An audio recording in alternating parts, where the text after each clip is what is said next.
Nakahanda ng lumaban sa mga otoridad ang mga tsuper at operator ng mga tradisyonal na jeep na hindi pumasok sa franchise consolidation. Ayon sa kanila, hindi sila papayag na mahuli sa daan at kunin sa kanila ang kanilang mga jeep at ma-impound ng gobyerno. Naniniwala ang mga ito na hindi pwedeng basta lang kanselahin ang bisa ng kanilang mga prangkisa.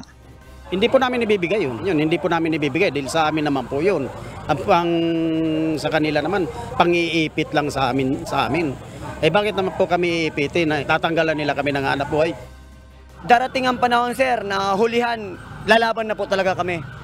Hindi lang lalaban, sir, kung hindi namin kung saan patungo. Hindi namin ibibigay ang aming lisensya. Hindi namin ibibigay ang aming jeep. Kasi sir, sa totoo lang, hindi kami kolorom talaga. Kagaya nga po na sinabi ng aming chairman, hindi kami kolorom. Sila po mismo ang gumawa na maging kolorom kami. Ayon sa mga transport group na Manibela at Piston, inaalisan ng hanap buhay ng gobyerno ang mga tsuper at operator ng jeep, gayong sila dapat ang nagbibigay ng hanap buhay sa mga ito. Hindi pa sila nakontento. Tinanggalan na nga nila kami ng prangkisa, kukunin pa nila yung jeep.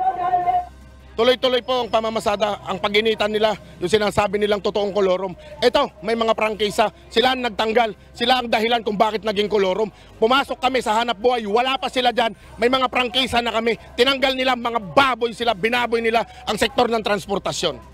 Kahapon sinabayan ng Manibela at Piston ng transport strike ang unang araw ng panguhuli ng Land Transportation Franchising and Regulatory Board o LTFRB sa mga unconsolidated jeepney.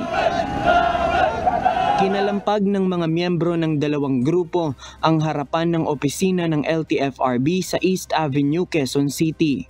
Sigaw pa rin ng mga grupo ang pagbasura sa Public Utility Vehicle Modernization Program o PUVMP at pagbabalik ng 5 taong bisa ng prangkisa. Ayon sa Manibela, hindi pa natatapos ang kanilang protesta kahapon dahil posible pa silang magplano ng iba pang mga protesta depende sa init ng kanilang mga kasamahan para tutulan ang programa ng pamahalaan.